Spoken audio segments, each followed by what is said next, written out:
Hi everyone. आज हम पढ़ेंगे बिजनेस स्टडीज का chapter number 1 which is nature and significance of management. So basically guys, ये chapter मैं एनसीईआरटी से पढ़ाऊंगी। ऑलमोस्ट पूरी बिजनेस स्टडीज में एनसीईआरटी से पढ़ाऊंगी बिकॉज बिजनेस स्टडीज के लिए NCERT is Bible. Like NCERT के अंदर से हमें बहुत सारी चीज़ें देखने को मिलती हैं जो कि एग्ज़ाम में आती हैं। एंड सीयूईटी में तो जो केस स्टडीज़ रहती हैं वो कभी कभार जो ये बॉक्सेस बने होते हैं, ब्लू बॉक्सेस, इनसे ही आती हैं मेजरली। बाकी अभी जब हम मैनेजमेंट की बात करते हैं तो मैनेजमेंट से हमें समझ क्या आता है? लाइक किसी चीज़ को मैनेज करना। क्या कभी आपने कोई ऐसी जगह देखी है जो कि बिना मैनेजमेंट के चल रही हो? कोई hotel, hospital, petrol pump, even in your household. हर एक चीज़ के लिए हमें मैनेजमेंट की ज़रूरत होती है ताकि कोई कन्फ्यूज़न ना हो, हम पहले से ही सारी चीज़ें प्लान कर सकें, हमें क्या क्या यूज़ करना है, कैसे कैसे यूज़ करना है, किस तरीके से अपने आप को हमारे अपने गोल्स अचीव करने हैं हमें। That is basically management. तो इन सिंपल मीनिंग, मैनेजमेंट एक रास्ता है जिसके थ्रू हम अपने गोल्स तक पहुंचते हैं, अपने केओस को कम करने के लिए, कॉन्फ्लिक्ट्स को कम करने के लिए, कोऑर्डिनेशन बढ़ाने के लिए मैनेजमेंट होता है। सो बेसिकली अब हम देख लेते हैं एक डेफिनेशन जो कि एक राइटर ने दी है, जो कि काफ़ी ज़्यादा इम्पोर्टेंट है according to your CUET also, and कभी कभार एमसीक्यूज में भी पूछ लेते हैं। Management is the process of designing and maintaining an environment in which individuals working together in groups efficiently accomplish selected aims. हमने यहाँ पे वर्ड पढ़ा efficiently. Efficiently का मतलब होता है गिवन रिसोर्सेज और कम कॉस्ट लगा के मैक्सिमम आउटपुट प्रोड्यूस करना। Okay, so Harold Koontz and Heinz Weihrich कहते हैं कि जो मैनेजमेंट है वो एक प्रोसेस है इन्वायरमेंट को डिज़ाइन करने का और मेंटेन करने का, जहाँ पर जो सारे लोग हैं वो एक साथ ग्रुप की फॉर्म में मिलकर काम करते हैं और कम कॉस्ट में गिवन रिसोर्सेज के साथ अपने जो एम है उसे अकम्प्लिश करते हैं। डिज़ाइनिंग एंड मेंटेनिंग, जैसे कि मैंने बताया कि मैनेजमेंट के थ्रू हम अपनी प्लानिंग करते हैं, organising, staffing, directing and controlling करते हैं। ठीक है, these are the functions of management. So it is designing, कि हम डिज़ाइन कर रहे हैं पहले से ही कि हमें कैसे कैसे अपने गोल तक पहुंचना है, तो डिज़ाइन ही तो कर रहे हैं। जैसे आप अपनी एक स्ट्रैटेजी बनाते हो, it is basically that strategy to achieve aims. Okay, so basically exam point of view से जो आपकी डेफिनेशन है मैं वो बता देती हूँ अब। वो है, management has therefore been defined as a process of getting things done with the aim of achieving goals effectively and efficiently. जो मैनेजमेंट है वो एक प्रोसेस के थ्रू डिफाइन किया गया है जहाँ पर हम अपने गोल्स को इफेक्टिवली और एफिशिएंटली अचीव करते हैं। सो जो इफेक्टिवली एंड एफिशिएंटली है, जो कीवर्ड्स हैं, ये आपको अपनी डेफिनेशन के अंदर लिखना ही है अगर आप फुल मार्क्स एम कर रहे हो तो। सो इफेक्टिवली एंड इफिशिएंटली का मतलब मैंने बताया कि कम कॉस्ट एंड गिवन रिसोर्सेज में गोल्स को कंप्लीट करना, और इफेक्टिवली का मतलब होता है कि गिवन टाइम में, जो टाइम है, जो टाइम लिमिट है उसके अंदर अपने गोल को कंप्लीट करना। तो इसकी एक ट्रिक है, इफेक्टिवली के अंदर टी आता है, टी से टाइम, गिवन टाइम में गोल्स को कंप्लीट करना। एफिशिएंटली के अंदर सी आता है, मतलब सी टी दोनों में आ रहे हैं पर इफेक्ट ऐसे हो रहा है, तो इफेक्टिवली मतलब टाइम, सी पहले आ रहा है, सी मतलब कॉस्ट, कम कॉस्ट में गिवन रिसोर्सेज के साथ अपने गोल्स को अचीव करना। ओके, सो ये दो टर्म्स बहुत ज़्यादा इम्पोर्टेंट है। ओके, अभी मैनेजमेंट के बारे में हमने सब कुछ समझ लिया एंड यही एक ज़्यादा इम्पोर्टेंट डेफिनेशन थी। अब हम चलते हैं इफेक्टिवनेस वर्सेस एफिशिएंसी। सो ये दीज टू टर्म्स जो ये मैंने हाईलाइट किया है, ये सीयूईटी के पॉइंट ऑफ व्यू से काफ़ी इंपॉर्टेंट है। उसमें आपके यस नो वाला क्वेश्चन पूछ लेता है कि which statement is correct. So ये पढ़ लेते हैं, these two terms are different but they are interrelated. जो ये दोनों टर्म्स है ना, ये डिफरेंट है बट ये एक दूसरे से रिलेटेड है। For management it is important to be both effective and efficient. ऐसे इंटर रिलेटेड है क्योंकि ये दोनों हैं तो अलग, एक का मतलब है कि कम टाइम में और एक का मतलब है कि given resources and come cost में। बट ये इंटर रिलेटेड कैसे हैं कि मैनेजमेंट के लिए हमारे लिए क्या इम्पोर्टेंट होता है कि हमें इफेक्टिव एंड एफिशिएंट दोनों रहना होता है। Effectiveness and efficiency are two sides of the same coin. ये लाइन जरूर पढ़ लेना, मैं कह रही हूँ इनसे क्वेश्चन आएगा CUET में आपके। तो मैं ऐसा पढ़ा रही हूँ कि CUET एंड बोर्ड्स दोनों कवर हो जाए। ओके, ये दो एक ही कॉइन की दो साइड है, but these two aspects need to be balanced and management at times has to compromise with efficiency। जो ये दोनों की दोनों टर्म्स हैं एंड एस्पेक्ट्स है ना, मैनेजमेंट के अंदर हम इन दोनों को बैलेंस करके चलना पड़ता है, क्योंकि अगर हम इफेक्टिव नहीं होंगे तब भी घाटा है, एफिशिएंट नहीं होंगे तब भी घाटा है। अगर दोनों को बैलेंस करेंगे तो प्रॉफिट है। देन कैरेक्टरिस्टिक्स, मतलब मैनेजमेंट कैसा है, मैनेजमेंट मतलब उसका वो कैसा है, कैसे मतलब क्या क्या चीज़ें उसके अंदर आती हैं। तो पहले हम पढ़ते हैं जो फर्स्ट इसका है, दिस इज कीवर्ड जो मैंने हाईलाइट किया है, management is a goal oriented process. मतलब कि management is directly related to achieving goals. Management directly goal oriented है। लाइक हम अगर मैनेजमेंट कर रहे हैं तो हम क्यों कर रहे हैं, अपना गोल्स अचीव करने के लिए। उसके बाद इसके अंदर जो ये लाइन है इससे केस स्टडी आती ही आती है, जो कि है अगर आपको कहीं भी ये लिखा दिख जाए उसका मतलब है कि उसका आंसर ये होगा, management is a goal oriented process. अगर आपको कहीं भी ये वाली केस स्टडी दिख ही रही है, लेट मी ड्रॉ, अगर आपको ये लिखा हुआ दिख रहा है ना कहीं भी, तो इसका मतलब है कि आपका जो आंसर होगा ये होगा। केस स्टडी ऐसे आती है, sorry let me erase it. Case study कैसे आती हैं, यू आर न्यू तो आपको पता नहीं होगा, पहले मुझे भी नहीं पता था। केस स्टडी आएगी क्योंकि क्वेश्चन के अंदर ये दिया हुआ होगा, management unites the efforts of different individuals in the organisation towards achieving these goals. इसके आगे क्या लिखा हुआ होगा, identify the characteristics of management. तो आपको पता करना है कि कौन सा कैरेक्टरिस्टिक्स है, ये है, ये है, ये है, या जितने भी 6-7 हैं उनमें से 7 है, सातों में से कौन सा है। तो अगर ये लिखा दिखा इसका मतलब ये इसका आंसर है। उसके बाद management is all pervasive. Pervasive का मतलब है यूनिवर्सल। यूनिवर्सल मतलब हर जगह। क्या आपने, जैसे कि मैंने स्टार्टिंग में बोला, क्या आपने कभी ऐसा कोई पेट्रोल पंप, हॉस्पिटल या फिर कोई कंपनी या फिर कोई ऐसी जगह देखी है जो बिना मैनेजमेंट के चल रही हो? नहीं, क्योंकि मैनेजमेंट हमें हर जगह चाहिए रहता है।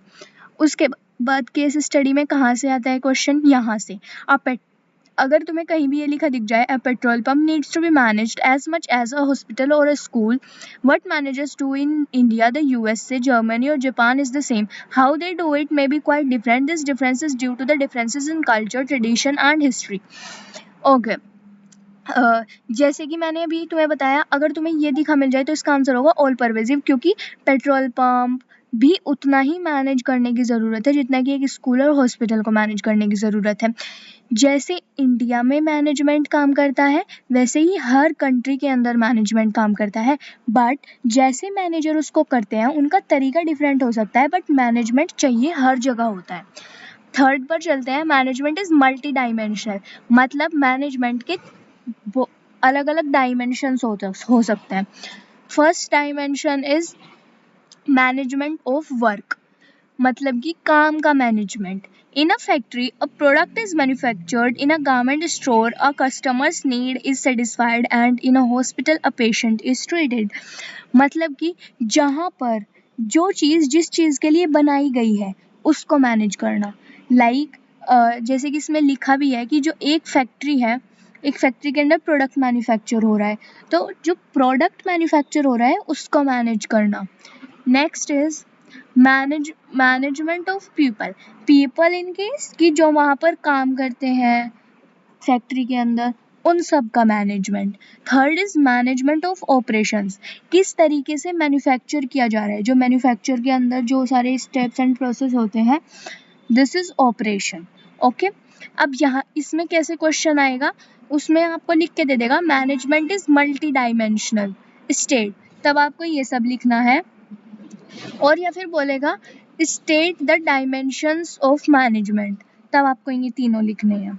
मतलब ये कीवर्ड्स है जो मैंने ग्रीन से हाईलाइट किया है, उसके अंदर आप खुद बना के लिखना है क्योंकि आप पढ़ लोगे तब तक। Next is management is a continuous process. Continuous in the sense कि मैनेजमेंट कभी रुकता नहीं है, ये चलता रहता है। अगर हमने कभी भी मैनेजमेंट को रोक दिया, मतलब एक कंपनी है उसके अंदर मैनेजर्स क्या करते हैं, अपने टास्क परफॉर्म कर रहे हैं केओस खत्म करने के लिए, कोऑर्डिनेशन बढ़ाने के लिए, कोऑपरेशन बढ़ाने के लिए, तो अगर हमने उसे रोक दिया तो क्या हो जाएगा, वहाँ पर हड़बड़ी हो जाएगी, किसी को कुछ नहीं पता होगा किसे क्या काम करना है, जो गोल्स होंगे वो अचीव नहीं हो पाएंगे। जो मैनेजमेंट, इसलिए जो मैनेजमेंट होती है वो कॉन्टिन्यूस एक्टिविटी होती है, मतलब ये कभी खत्म नहीं होने वाली एक्टिविटी है। Wait a minute, okay. यहाँ पे कहाँ से क्वेश्चन आएगा, तो आपको ये लिख के दे देगा These functions are simultaneously, मतलब कुछ लिख जैसे कि किसी कंपनी के बारे में बोलेगा कि XYZ लिमिटेड ऐसे ऐसे करती है और उसके अंदर जो मैनेजर्स हैं वो सारे फंक्शन साइमल्टेनियसली परफॉर्म करते हैं ऑल द टाइम। जहाँ पर भी आपको ये दिख जाए ऑल द टाइम, मतलब कि वो कॉन्टिन्यूस प्रोसेस के अंदर आता है। नेक्स्ट है management is a group activity. So management is a group activity, मतलब कि बहुत सारे लोग एक साथ होते हैं and then management works. This requires team work and coordination of individual effort in a common direction. Like एक फैक्ट्री के अंदर, एक फर्म के अंदर बहुत सारे लोग एक साथ मिलकर काम कर रहे हैं, तभी तो मैनेजमेंट वर्क करता है। अगर कहीं पे ग्रुप एक्टिविटी हो रही है देन मैनेजमेंट वर्क करता है, क्योंकि अगर एक सिंगल पर्सन है वही सब कुछ कर रहा है, सब कुछ मैनेज कर रहा है, तो मैनेजमेंट की आई थिंक ज़रूरत नहीं है, क्योंकि केओस ही नहीं होगा, एक ही इंटरेस्ट होगा, एक ही आदमी है। बट जब डिफरेंट इंटरेस्ट होते हैं एंड डिफरेंट माइंड्स जो है गोल्स के लिए डिफरेंट थॉट्स फीलिंग्स यूज होती हैं, देन वी नीड मैनेजमेंट। उसके बाद आता है management is a dynamic function. Dynamic से मतलब है कि चेंजिंग फंक्शन, जो कि कॉन्स्टेंटली चेंज रहता है। आपने देखा होगा कि जो हमारे टेस्ट हैं, प्रेफरेंसेस हैं, जैसे कि आजकल माचा बहुत चल रहा है जेनजीज के अंदर, तो वो एक डायनेमिक इन्वायरमेंट के अंदर आ गया। अब जो जेनजीज जो है वो माचा पीने लगे, ठीक है। तो जो कंपनी क्या होगी, जो कंपनी होगी मतलब चाय वाली कंपनी होगी, तुमने देखा है कि चाय पी रहे हो, नहीं, वो माचा को हाइप दे रहा है। तो जो चाय बनाने वाली, मान लेते हैं कि जो चाय बनाने वाली कंपनी होगी वो शिफ्ट कर जाएगी, तो टाइम टू टाइम हमें अपनी जो टेक्निक्स होती हैं उनको चेंज करना पड़ता है अकॉर्डिंग टू द इन्वायरमेंट, कि इन्वायरमेंट कैसा चल रहा है, जो लोग हैं वो उन्हें क्या चाहिए, according to their needs. Next is management is an intangible force. Management एक इंटेंजिबल फोर्स है। इंटेंजिबल मतलब जो कि हम देख नहीं सकते, जिसको सिर्फ फील किया जा सकता है, ठीक है। अब यहाँ से क्वेश्चन कहाँ से आएगा, अगर आपको कहीं भी दिख जाए satisfied orderliness instead of chaos, and अगर आपको दिख जाए can not be seen but its presence can be felt in the way the organisation function, इसका मतलब है कि इसका आंसर ये है। अब आ जाते हैं objectives of management. So basically management के 3 ऑब्जेक्टिव्स होते हैं। मतलब ऑब्जेक्टिव्स का मतलब क्या होगा कि जो मैनेजमेंट है वो किसके ऊपर काम करता है, किस लिए काम करता है, मैनेजमेंट का एंड रिजल्ट क्या है। सो सबसे पहले आता है ऑर्गेनाइजेशनल ऑब्जेक्टिव। ऑर्गेनाइजेशन से आपको जैसे नाम से ही पता चल रहा होगा, ऑर्गेनाइजेशन से रिलेटेड। सो ऑर्गेनाइजेशन से रिलेटेड इसके अंदर 3 होते हैं, survival, profit and growth. Survival के अंदर क्या होता है कि जो मैनेजमेंट है वहाँ पर जो रेवेन्यू है, revenue is equals to cost. Revenue बिल्कुल कॉस्ट के इक्वल आ रहा है, मतलब कोई ऊपर का पैसा नहीं आ रहा, revenue is equals to cost. Profit के अंदर क्या होगा, revenue is more than cost.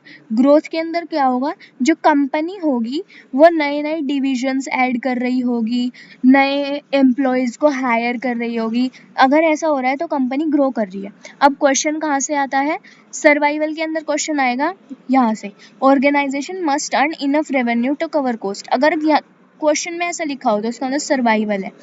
Profit के अंदर प्रॉफिट प्रोवाइड्स अ, शायद प्रॉफिट मैंने देखा नहीं बट पढ़ लेना इसको एक बार। Profit provides a vital incentive for the continued successful operation of the enterprise, मतलब कि एक्स्ट्रा इंसेंटिव जो कॉस्ट के ऊपर हमें बच रहा है वो प्रॉफिट है। ग्रोथ के अंदर to remain in the industry management must exploit fully the growth potential of the organisation. Growth of a business can be measured in terms of sales volume increase in the number of employees. जैसा कि मैंने बताया कि जब अपनी उनकी sales की volume increase हो जाती है या फिर नंबर ऑफ एम्प्लॉयज एक कंपनी के अंदर बढ़ जाते हैं, दैट मीन्स कि कंपनी ग्रो कर रही है। सेकंड है, मतलब ये तीनों के तीनों सिर्फ ऑर्गेनाइजेशनल ऑब्जेक्टिव के अंदर थे। सो जो दूसरा ऑब्जेक्टिव है हमारा वो है सोशल ऑब्जेक्टिव। अब एक कंपनी सोसाइटी के रिसोर्सेज यूज़ करती है, मतलब अगर वो कुछ मैन्युफैक्चर कर रही है तो वो बेचेगी किसको? वो सोसाइटी में ही तो बेचेगी, लोगों को ही तो बेचेगी। तो उसके लिए उस कंपनी को एक कुछ सोशल रिस्पॉन्सिबिलिटीज़ फुलफिल करनी पड़ती है, जैसे कि चैरिटी हो गया, कंपनी चैरिटी दे देती है। इसके अंदर आता है include using environmental friendly methods, मतलब जो कंपनी है वो इन्वायरमेंटल फ्रेंडली मेथड्स यूज़ करे ताकि किसी भी आदमी को हार्म ना हो उनकी द्वारा की गई एक्टिविटीज़ के थ्रू। अगर मान लो कोई कंपनी है वो बहुत ज़्यादा पोल्यूशन क्रिएट कर रही है तो वो अपनी सोशल रिस्पॉन्सिबिलिटी फुलफिल नहीं कर रही है, या फिर वो गंदी ख़राब क्वालिटी के प्रोडक्ट्स बना रही है तो वो अपनी सोशल रिस्पॉन्सिबिलिटी फुलफिल नहीं कर रही है। अगर आपको देखना है कि क्वेश्चन कहाँ से आएगा तो क्वेश्चन यहाँ से आएगा, यहाँ से दे देगा कि बता देगा कि XYZ कंपनी है वो प्रोवाइड कर रही है basic communities like schools and health care for community and वो कम इन्वायरमेंटल फ्रेंडली मेथड्स यूज़ कर रही है प्रोडक्शन के। तो आप समझ जाना कि ये सोशल ऑब्जेक्टिव के अंदर आएगा। Next is personal objective. Personal और मतलब कि ये पर्सनल मतलब खुद का पर्सनल नहीं, जो लोग कंपनी के अंदर काम कर रहे हैं ये उससे रिलेटेड है। अगर कोई आदमी कंपनी ज्वाइन कर रहा है तो उनकी भी तो कुछ इच्छाएं होती होंगी कि मुझे अच्छे इंसेंटिव मिले, मुझे अच्छी सैलरी मिले, तो वो रिस्पॉन्सिबिलिटी भी एक मैनेजर को फुलफिल करनी पड़ती है। तो इसके अंदर वही सब आता है। तो अगर आपको कहीं भी दिख जाए कि जो कंपनी है वो बहुत सारे रिकॉग्निशन प्रोग्राम्स इस्टेब्लिश करी है या फिर अपने एम्प्लॉयज़ को सैलरीज एंड पर्क्स दे रही है तो इसका मतलब वो पर्सनल ऑब्जेक्टिव के अंदर। अब आते हैं इम्पोर्टेंस ऑफ मैनेजमेंट, कि मैनेजमेंट हमारे लिए इम्पोर्टेंट क्यों है। तो इसके अंदर भी बहुत सारी हेडिंग्स हैं। सो सबसे पहले आती है management helps in achieving group goals. जो मैनेजमेंट है वो ग्रुप गोल्स अचीव करने में हेल्प करता है। जैसे कि एक कंपनी के अंदर बहुत सारे लोग एक साथ काम कर रहे हैं, तो अगर उन सबको एक साथ गोल्स को अचीव करना है जब मैनेजमेंट की ज़रूरत होगी, क्योंकि उनके बहुत सारे इंटरेस्ट होंगे, हर कोई अलग डायरेक्शन में जा रहा होगा, तब हम मैनेजमेंट को यूज़ करेंगे और ग्रुप गोल अचीव करेंगे। ओके, सो क्वेश्चन यहाँ से आ सकता है, the task of a manager is to give a common direction to the individual effort in achieving the overall goal of the organisation. मतलब कि जो एक मैनेजर का टास्क होता है वो होता है कि जो ग्रुप है उनको एक कॉमन डायरेक्शन दो, क्योंकि अगर सबके अलग अलग डायरेक्शन होंगी, जैसे मैंने बताया कि सबके अलग अलग इंटरेस्ट होंगे, सबके सब अलग अलग डायरेक्शन में काम करना चाहेंगे तो केओस हो जाएगा, कुछ नहीं हो पाएगा। तो जो एक मैनेजर होता है, मैनेजमेंट का काम ही होता है कि डायरेक्शन प्रोवाइड करें लोगों को ताकि वो अपना जो है अच्छे से अपने गोल्स को कंप्लीट कर पाए। Next is management increases efficiency. Efficiency जैसे मैंने आपको बताया कि कॉस्ट कम करना, तो अगर मैनेजमेंट होगा, अगर मैनेजमेंट डायरेक्शन प्रोवाइड करेगा लोगों को तो कॉस्ट तो अपने आप कम हो जाएगी, क्योंकि किसी का भी अलग अलग इंटरेस्ट नहीं होगा, सब एक डायरेक्शन में वर्क करेंगे और जो माइंड है वो अच्छे से वर्क करेगा और वो सारे एक ऑर्डर के अंदर काम करेंगे, तो वो कम रिसोर्सेज में कम कॉस्ट में अपने गोल्स को कंप्लीट कर पाएंगे। तो मैनेजमेंट एफिशिएंसी इंक्रीज करने में हेल्प करता है। देखो ये लिखा भी है, reduce cost and increase productivity through better planning, organising, directing. जो ये है ये फंक्शंस है मैनेजमेंट के, ये हम आगे पढ़ेंगे। Management creates a dynamic organisation. Dynamic का मतलब मैंने जैसे कि बताया चेंजिंग, जो बिजनेस इन्वायरमेंट होता है वो कॉन्स्टेंटली चेंज होता रहता है। जो हमारे प्रेफरेंसेस हैं, टेस्ट है, वो चेंज होते रहते हैं। कभी हमें कोई कपड़ा पसंद है तो हमें कभी कोई कपड़ा पसंद है, तो कंपनी को उस पर शिफ्ट होना होता है। तो जो मैनेजमेंट है वो कंपनी को हेल्प करता है एंड एक डायनेमिक एक चेंजिंग ऑर्गेनाइजेशन क्रिएट करता है। कि अभी बिजनेस इन्वायरमेंट में ऐसा ट्रेंड चल रहा है तो हम ऐसा बनाएंगे, अभी ये चल रहा है तो हम वैसा बनाएंगे। ओके, क्वेश्चन यहाँ से आ सकता है, management helps people adapt to these changes so that the organisation is able to maintain its competitive edge. Edge मतलब किनारा। Management helps in achieving personal objectives. Personal, अब हम फिर वही आ जाते हैं ग्रुप वाली एक्टिविटी पे। तो जो लोग हमारे कंपनी के अंदर काम कर रहे हैं उनके ऑब्जेक्टिव को अचीव करने में भी हेल्प करता है। कैसे? मोटिवेशन के थ्रू, लीडरशिप के थ्रू। जैसे लोग काम कर रहे हैं, अब भाई वो काम ही कर रहे हैं, ये लोग हैं, अगर ये काम ही काम कर रहे हैं और इनको कोई कुछ वो नहीं दे रहा, इनको कोई नहीं दे रहा, मतलब मोटिवेशन वगैरह कुछ नहीं मिल रहा, तो ये तो ढीले पड़ जाएंगे ना कुछ टाइम के बाद। तो मोटिवेशन, लीडरशिप की ज़रूरत होती है। लीडरशिप की ज़रूरत होती है कि अब काम कैसे करना है तुम्हें, और एक टीम स्पिरिट की ज़रूरत होती है। बहुत सारे लोग एक साथ काम कर रहे हैं तो कोऑपरेशन की ज़रूरत होती है। ऐसे पर्सनल ऑब्जेक्टिव्स अचीव करने में हेल्प करता है। Management helps in the development of society. अभी हमने सोशल ऑब्जेक्टिव में भी पढ़ा कि मैनेजमेंट सोसाइटी की डेवलपमेंट में हेल्प करता है।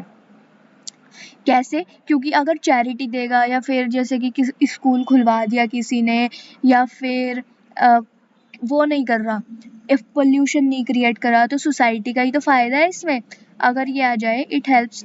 और हाँ, एक बात का और ध्यान रखना, अगर ऑब्जेक्टिव पूछा हो तो ऑब्जेक्टिव में से बताना, कंफ्यूज मत हो जाना कि जैसे कि ये है एक सोशल ऑब्जेक्टिव है और एक ये है मैनेजमेंट हेल्प्स इन द, वहाँ लिखा होगा कि इंपॉर्टेंस फाइंड करनी है या ऑब्जेक्टिव फाइंड करना है। ऑब्जेक्टिव फाइंड करना है तो ऑब्जेक्टिव में से लिखना सोशल ऑब्जेक्टिव, अगर इंपॉर्टेंस फाइंड करनी है तो ये वाला लिखना। ओके, उससे आपको पता लग जाएगा।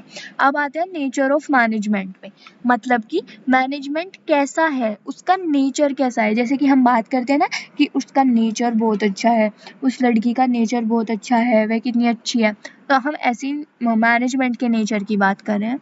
तो थोड़ा सा पढ़ लेते हैं इसके बारे में overview. The study of management has evolved over a period of time along with the modern organisation based both on the experience and practice of manager and a set of theoretical relationship. Over a period of time, it has grown into a dynamic subject with its own special characteristics. देखो, over the time जैसे जैसे हमारे test and preferences changes होते रहते हैं, तो जो employees हैं उनका नेचर भी चेंज होता रहता होगा। तो जो मैनेजमेंट है वो ओवर द टाइम हमें उसको उसी तरीके से चेंज करना पड़ता है अकॉर्डिंग टू द नीड। तो यही इसमें बताएगा। अब मैनेजमेंट को हम अलग अलग तरीके से अप्लाई करते हैं ऑर्गेनाइजेशन में। हर, जैसे हमने उसमें पढ़ा कि जैसे कि हर कंट्री में मैनेजमेंट अप्लाई होता है, बट कैसे मैनेजर्स उसको करते हैं वो वेरी कर सकता है। तो मैनेजर के ऊपर डिपेंड करता है कि वो कैसे मैनेजमेंट को बढ़ा रहा है, स्ट्रिक्ट है या फिर बिल्कुल फ्रेंडली है या फिर दोनों है। ओके, तो सबसे पहले मैनेजमेंट का फर्स्ट नेचर आता है मैनेजमेंट एज एन आर्ट। तो अब आर्ट से आप क्या समझते हो? क्रिएटिविटी। जब हम आर्ट का नाम सुनते हैं तो हमारे माइंड में क्या आता है? ड्राइंग, ड्रॉ करते हैं ना, वो क्या है? एक क्रिएटिविटी है। हमारे अंदर जो क्रिएटिविटी छुपी हुई है हम उसको बाहर शो कर रहे हैं। ओह सॉरी सॉरी, क्या हो गया? ये चल गया खुद ही। ओके, हाँ, तो अभी मैनेजमेंट एक आर्ट क्यों है? Existence of theoretical knowledge. जैसे कि आर्ट के अंदर कुछ थ्योरेटिकल नॉलेज की एग्जिस्ट करती है, वैसे ही मैनेजमेंट के अंदर भी कुछ थ्योरेटिकल नॉलेज एग्जिस्ट करती है। जैसे कि मैनेजमेंट के फंक्शंस हैं कि कैसे करना है, प्लानिंग करनी है, ऑर्गेनाइजेशन, स्टाफिंग वगैरह वगैरह। पर्सनलाइज्ड एप्लीकेशन, मतलब कि हर मैनेजर का एक अपना तरीका होता है इसे अप्लाई करने का, based on practice and creativity. जो जो मैनेजमेंट है वो क्रिएटिविटी एंड प्रैक्टिस से आता है। जितना ज़्यादा प्रैक्टिस करते जाएंगे उतना अच्छा मैनेजमेंट होता जाएगा। इसमें आपसे पूछ लेगा कि नेचर ऑफ मैनेजमेंट पूछ लेगा तो आपसे बताना, या फिर ये पूछ लेगा, ऐसे पूछ लेगा, ये experts in their respective areas have derived certain basic principles which are applicable for a particular form of art. तो आपको बता देना है कि ये existence of theoretical knowledge है। अब नेक्स्ट आते हैं हम मैनेजमेंट एज अ साइंस। एक मैनेजमेंट को एक साइंस की तरह भी देखा गया है। क्यों? साइंस से हमें क्या समझ आता है कि साइंस में एक्सपेरिमेंटेशन है, और साइंस के अंदर हम मतलब कि कुछ मॉडिफिकेशन नहीं कर सकते, मतलब जब साइंटिस्ट करते हैं तभी। तो देखते हैं सिस्टमेटाइज बॉडी ऑफ नॉलेज। देखो, science is a systematic body of knowledge. Its principle are based on a cause and effect relationship. For example, the phenomenon of an apple falling from a tree towards the ground is explained by the law of gravity. मतलब कि अगर law of gravity है तो उसे आप change ही नहीं कर सकते, ठीक है। अगर एक एप्पल गिर रहा है तो वो ग्रेविटी की ही वजह से गिर रहा है, उसके पीछे कोई और रीजन तो होगा नहीं। सो एक मैनेजमेंट को ऐसे भी देखा जाता है कि अगर हम मैनेजमेंट कर रहे हैं तो वो क्यों कर रहे हैं, ताकि केओस ना हो। Principles based on experimentation. Scientific principles are first developed through observation and then tested through repeated experimentation under control condition. जैसे कि एक साइंस में होता है कि अगर कोई प्रिंसिपल बन रहा है तो उसका एक्सपेरिमेंट किया जाता है, उसके बाद उसको जो है डिस्क्लोज किया जाता है। फिर है universal validity.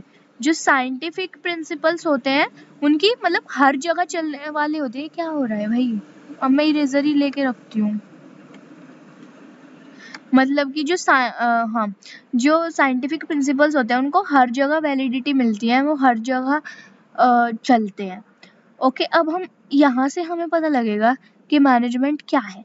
Management as a systematized body of knowledge, it has its own theory and principle. Okay, management की खुद की थ्योरी होती है एंड वो भी सिस्टमेटाइज्ड बॉडी ऑफ नॉलेज होती है। मतलब कि ये तो करेक्ट हो गया, ठीक है।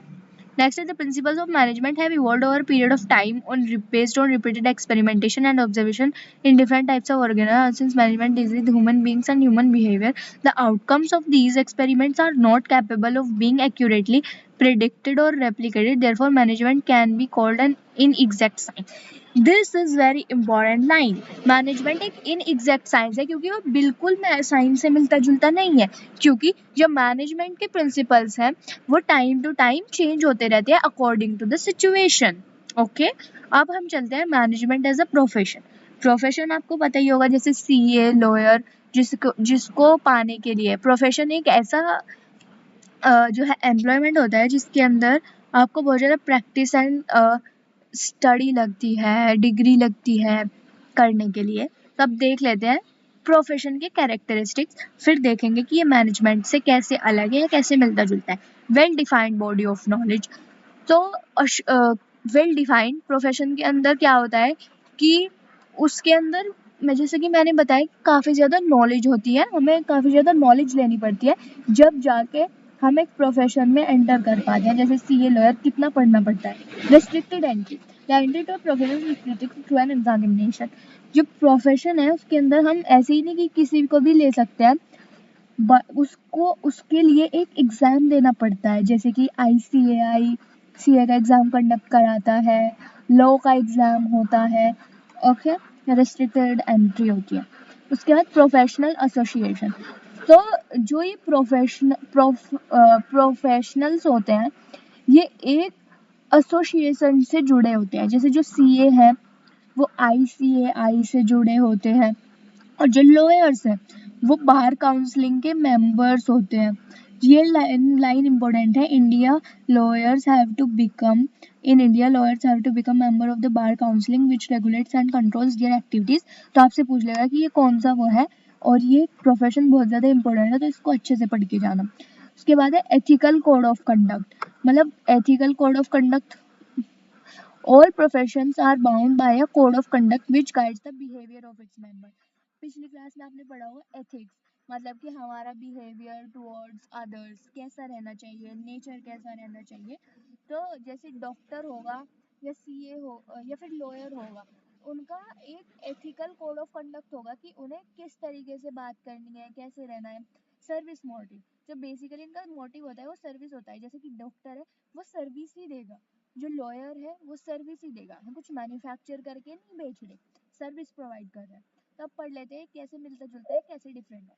All over the world, there is marked growth in the management as a discipline. It is based on a systematic body of knowledge comprising well-defined principles based on a variety of business situations. This knowledge can be acquired at a different and professional institutes through a number of books and journals. The subject of management is taught at different institutions.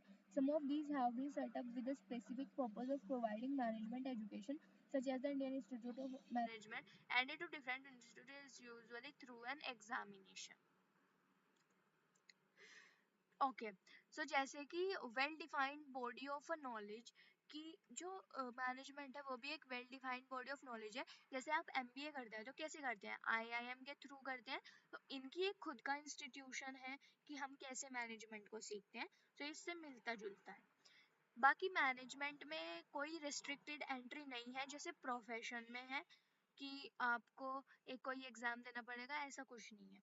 There is a several association of practicing managers India like the All India Management Association that has laid down code of conduct. So काफ़ी सारी जो है management की association भी है, जैसे कि professional association professionals की है. ओके तो ये मिलता जुलता है. The basic purpose of management is to help the organisation achieve its goal. मतलब कि इनका भी सर्विस मोटिव है. अब आ जाते हैं लेवल्स ऑफ मैनेजमेंट. लेवल्स मतलब कि एक ट्राइंगल बनाते हैं, यहाँ पे बना भी हुआ होगा, ये रहा. Top management, middle management, operational management. मतलब कि टॉप टू लोअर कौन कौन से लेवल्स आ रहे हैं. तो 3 लेवल्स होते हैं मैनेजमेंट के. सबसे पहला था टॉप मैनेजमेंट, जिसके अंदर सारे चेयरमैन, सीईओ, मतलब जो फाउंडर वगैरह, को फाउंडर वगैरह, अच्छे खासे कंपनी के लोग होते हैं, वो आते हैं. और इनका काम क्या होता है, बेसिकली इनका काम बहुत ज़्यादा इम्पोर्टेंट है.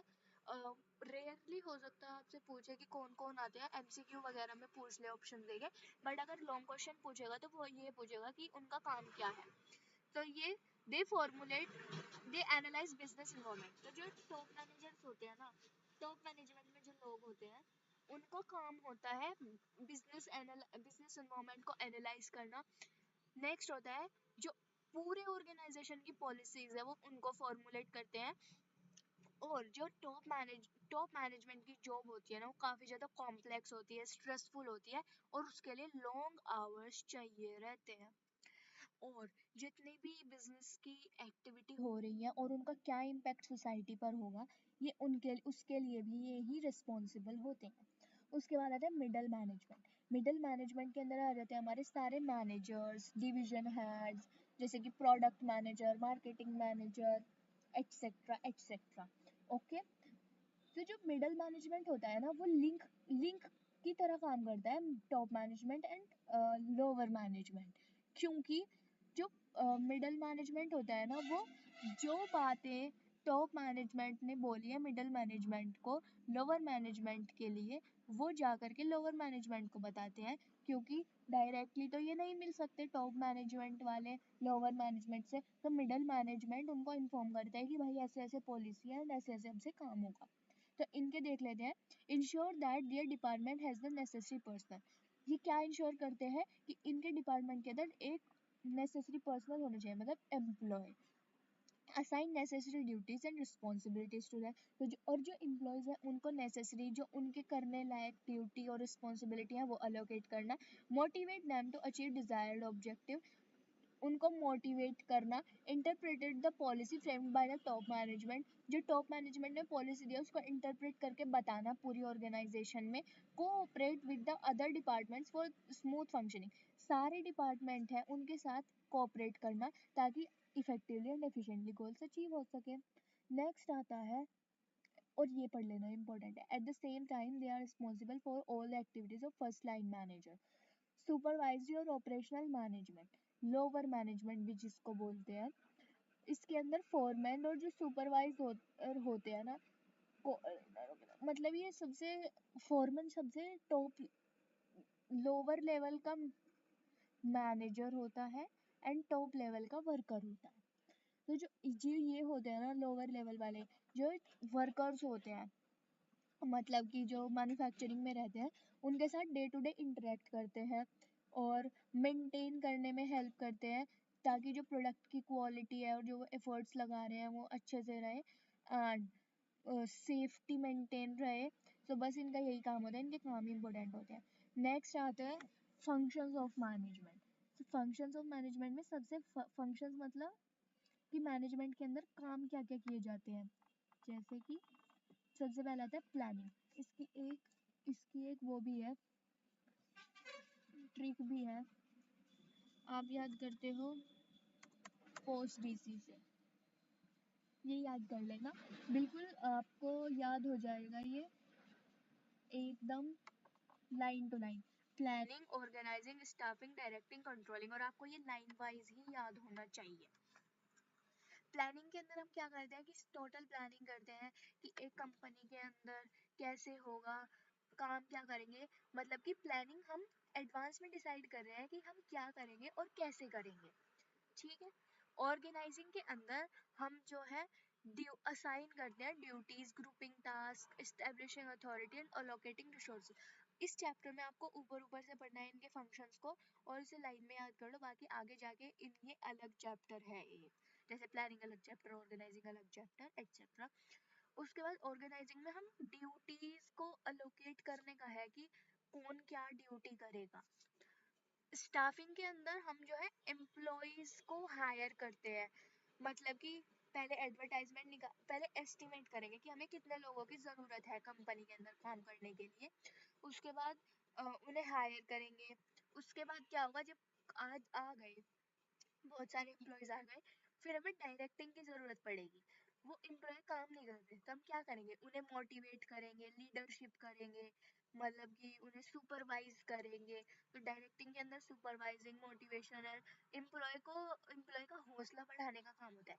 कंट्रोलिंग के अंदर जो भी चीज़ें हमने करी है वो अच्छे से, हमने जो प्लानिंग की थी वो अच्छे से हुई है या फिर नहीं हुई है। तो जो कंट्रोलिंग है ना, वो हमें प्लानिंग साइकिल पे वापस ले आता है, क्योंकि हम इसके अंदर देखेंगे कि हमने जो स्टैंडर्ड सेट किए थे तो वो क्या हमारे एक्चुअल स्टैंडर्ड से मिलते जुलते हैं। मतलब हमने प्लानिंग तो एक ही करी थी, एक चीज की करी थी, तो क्या हमें सारे चीजें होने के बाद ए ही मिला या फिर माइनस ए मिला, ये देखते हैं हम कंट्रोलिंग के अंदर। मतलब कि जो हमने चाहा वो हुआ या नहीं हुआ। अब आ जाते हैं आखिरी topic, but very important topic, coordination. इसको एसेंस ऑफ मैनेजमेंट भी कहा जाता है एंड ये आ सकता है।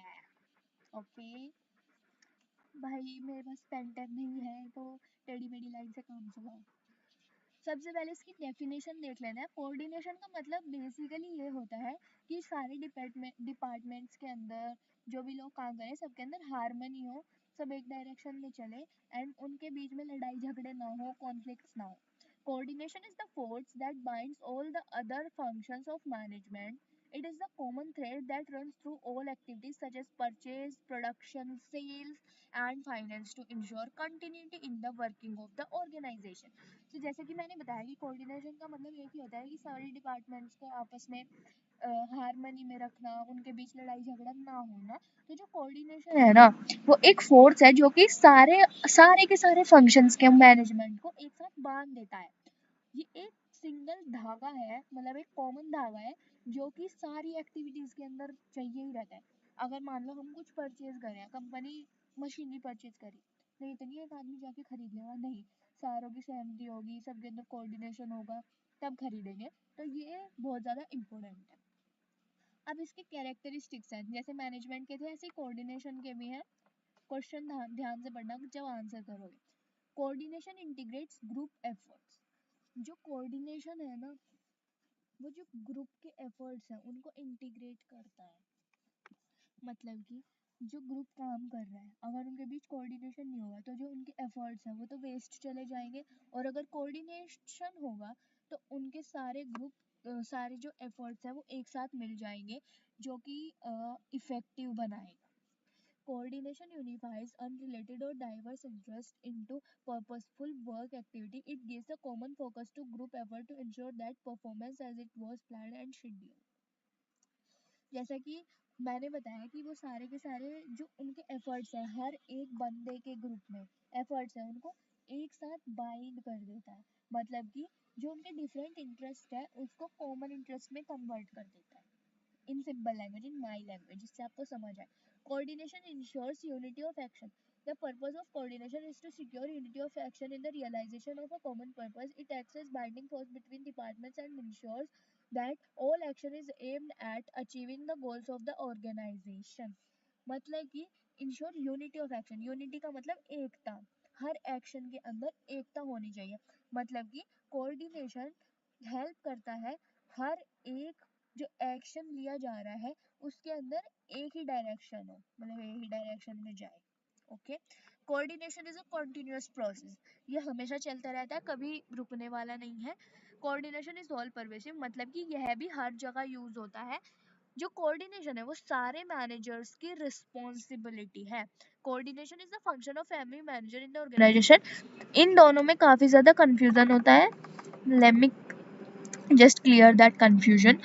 Coordination is a function of every manager in the organization. Top level managers needs to coordinate with their subordinate.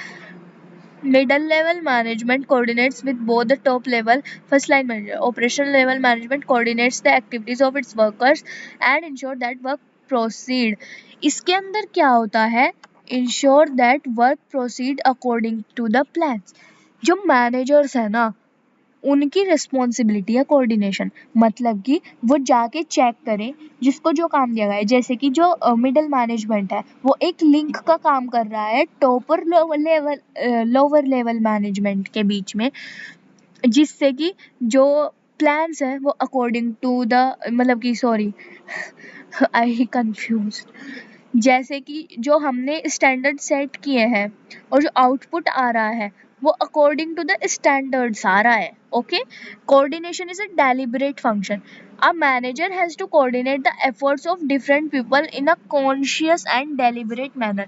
अगर आपको कहीं भी ये लाइन दिखे तो समझ जाना डेलिबरेट फंक्शन ये है, एंड ये आता है क्वेश्चन, इस यही आता है मेनली, क्योंकि बाकी सारे तो आसान ही है, आप समझ जाओगे, यही इन दोनों में से आता है। अगर आपको दिखे कि सारे मैनेजर्स जिनका जो काम है वो काम परफॉर्म कर रहे हैं, इसका मतलब है कि ये है रिस्पॉन्सिबिलिटी ऑफ ऑल मैनेजर्स। उस अगर ये आ जाए coordination is a deliberate function, इसके अंदर भी मैनेजर आएगा तो कंफ्यूज मत हो जाना। इसके अंदर है कि जो मैनेजर है वो सारे एफर्ट्स को कोऑर्डिनेट कर रहा है, और इसके अंदर middle level management coordinates with both the top and, मतलब कि जो मैनेजमेंट है वो कोऑर्डिनेट कर रहे हैं ये वो, एंड इसके अंदर एफर्ट्स को, डिफरेंट पीपल के एफर्ट्स को, इसमें कोई मिडल लेवल मैनेजमेंट नहीं है।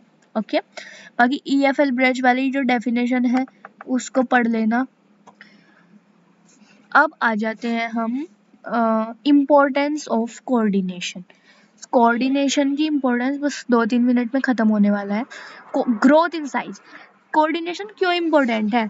अगर कोई ऑर्गेनाइजेशन साइज में बड़ी हो रही है तो मतलब ज़्यादा डिपार्टमेंट्स हो रहे हैं, ज़्यादा डिपार्टमेंट्स मतलब ज़्यादा लोग मतलब कॉन्फ्लिक्ट, तो कोऑर्डिनेशन होगा तो कॉन्फ्लिक्ट कम होगा, इसलिए हमें कोऑर्डिनेशन चाहिए। Functional differentiation, functions of an organisation are divided into departments, divisions and sections. In an organization there may be separate departments. हर मतलब कि कोऑर्डिनेशन हमें किस लिए चाहिए? फंक्शंस डिफरेंट होंगे। अगर जैसे कि ग्रोथ हो रही है और डिपार्टमेंट्स बढ़ रहे हैं तो हर डिपार्टमेंट के अंदर फंक्शन भी, मतलब काम भी तो अलग अलग होगा, तो उन काम के अंदर हार्मनी लाने के लिए we need coordination. Specialization, modern organizations are characterized by a high degree of specialization. Specialization arises out of the complexities of modern technology and the diversity of tasks to be performed. Organization therefore need to employ a number of specialists. Specialists usually think that they only are qualified to evaluate, judge, and decide according to their professional criteria. They do not take advice or suggestion from others in matters pertaining to their area of specialization. This often leads to conflict. Specialisation से आपको क्या समझ आ रहा है? कुछ speciality मतलब diversity, की technology में चेंज आने के लिए हम उसे अडॉप्ट करते हैं। बहुत सारी कॉम्प्लेक्सिटीज होती हैं, कॉम्प्लेक्सिटीज मतलब जटिलताएं होती हैं, उन्हें सॉल्व करने के लिए we need coordination, and that's all in the chapter. And अब जो ये क्वेश्चंस हैं, ये सारे क्वेश्चन मैं बता दूं, जो ये ऊपर के 3 हैं इनका आंसर आप मुझे देंगे कमेंट बॉक्स में। एंड एक क्वेश्चन था जो मैंने फोर्थ वाला हाईलाइट किया हुआ है, ये देखो कितना डीप क्वेश्चन है। List any 2 indicators of growth of an organisation. हमने पढ़ा था, कहाँ पढ़ा था, ऑब्जेक्टिव्स में पढ़ा था। ऑब्जेक्टिव में कौन से वाला, ऑर्गेनाइजेशनल ऑब्जेक्टिव के अंदर एक ग्रोथ था ना, उसके अंदर के बताने हैं कि हमें इंडिकेट क्या करता है कि ग्रोथ हो रही है किसी ऑर्गेनाइजेशन की। एम्प्लॉय हायर कर रहा है, और अगर डिविजन्स ज़्यादा लग रहे हैं, सेल्स वॉल्यूम 2 हो गए ना, employ and sales volume. Okay, and आपको जो है यहाँ से बता दूँ मैं सेकंड क्वेश्चन,